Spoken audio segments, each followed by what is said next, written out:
Hello, all commanders, and welcome back to Nikke, Goddess of Victory. And today we're going to be going over the two summer characters currently available in the game to recruit to determine if you should go for one or both of them.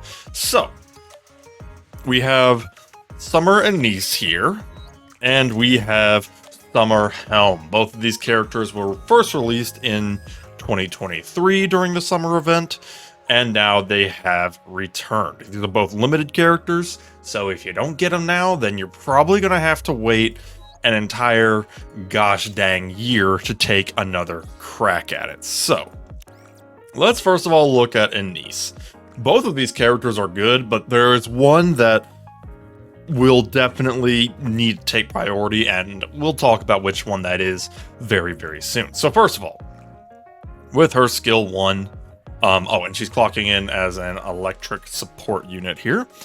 For her skill 1, when entering full burst, all electric code allies, so your Made Privatees, your Scarlets, they get a attack increase off of her own attack, and a massive reloading speed increase if you do get it to level 10. So not only are they doing a lot more damage, they're going to be reloading fast as crap, maybe even instantly depending on who you're using, in order to do as much damage as possible. Next here we have skill level 2, activates when firing the last bullet, so you do not want max ammunition at all.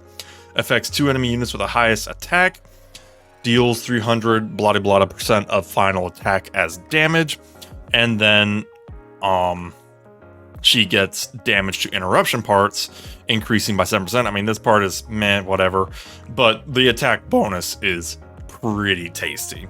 And then for her 40-second burst 3, her maximum ammo capacity goes down by 73%, and her reload speed increases by 27%. Mixed in with some other abilities or a good harmony cube, this can be pretty much instantaneous. And then she gets damage as strong element, so if the opponent is weak to electric type attacks, she gets a 42% damage increase for the duration of the burst skill, and she is a shotgun character. So basically, she is a support that can deal a ton of damage, and it's got a lot going on here. First of all, this ability is amazing for electric code allies. If you're fighting an electric type boss in like a solo raid or something, Summer Annise is one small step away from mandatory. Maybe not even, maybe she just is mandatory. Because of the attack and the reload speed. And then her damage from Sparkling Missile is still pretty dang good. And then Sparkling Wave allows her to do an actual ton of damage, pretty much never have to worry about reloading because it will be instantaneous, and trigger her Sparkling Missile a lot more, because basically what will happen, her bullets will go down to like 2. Her reload speed will be fast enough that it's one small step away from instantaneous, and she'll be constantly triggering Sparkling Missile, because it's whenever she fires the last bullet, and it'll do that damage basically every other shot, as bonus points if you're actually fighting an electric code weak enemy. Now, her competition going on right now is Helm. Summer Helm here, coming to us as an Elysian attacker unit. Now, it's kind of funny because Annise is a support who strikes me as more of an attacker. Helm is an attacker who strikes me as more of a support, and we'll see what I'm talking about here. First of all, activates after landing 30 normal attacks, deals 100% of final attack as additional damage, and then activates when entering a full burst. She gets a cooldown of the of all of her allies' burst skills, and that amount that it increases or decreases by rather goes in. My brain is scattered over here. Burst cooldown. That's what I'm trying to say here. Whenever she enters full burst, even if she's not a part of it, she can reduce the burst cooldown of all of her allies. That was a whole lot of fun word salad, just to say that. Her skill 2 here, she'll do extra damage occasionally, basically every 4 seconds, and then affects the same target when they belong to electric code. Damage taken increases by 5%, stacks up to 5 times and lasts for 5 seconds. These two abilities are really what put her on the board. And then her burst skill affects all enemies, deals damage based off of her attack, and then deals an additional instance of damage if she is fighting electric code enemies, so enemies that are weak to iron, basically. So, she's an interesting one, because you really only want her on the team against electric enemies. If you don't have electric enemies, you can still get a ton of use out of her for her skill 1, because of the burst skills. But she does have a bit of competition in the burst 2 department, especially in the tribe tower, because you're probably using healer what's her face, who I am totally 100% blanking on. If you're using a burst skill for your Elysian team, you're probably using this one. Marciana? You're using her because she's actually got healing, which is something that Elysian does not, or Elysian, pardon me, does not have a lot of. Now, one of these characters has aged incredibly well, and one of them has aged kind of meh, actually. The one who's aged well is Annise. Elemental shields are becoming ridiculously important, and there's even the frickin' mirror container going on right now, which does actually require electric code enemies to take it down. Otherwise, it'll just totally blast you, because you can't do the quick time events while its shield is up. Meanwhile, Helm's claim to fame was that she was like the only Elysian unit that had burst cooldown because of her skill 1. Also, she is extremely convenient because she's not really worried about damage.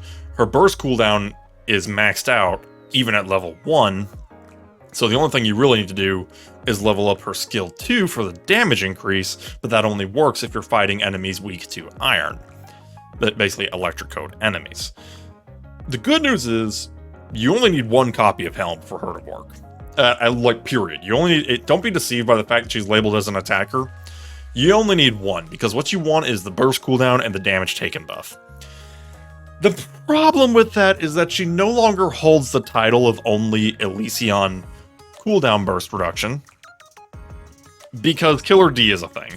And Killer D is arguably, maybe not even arguably, just is, a superior burst cooldown reduction unit.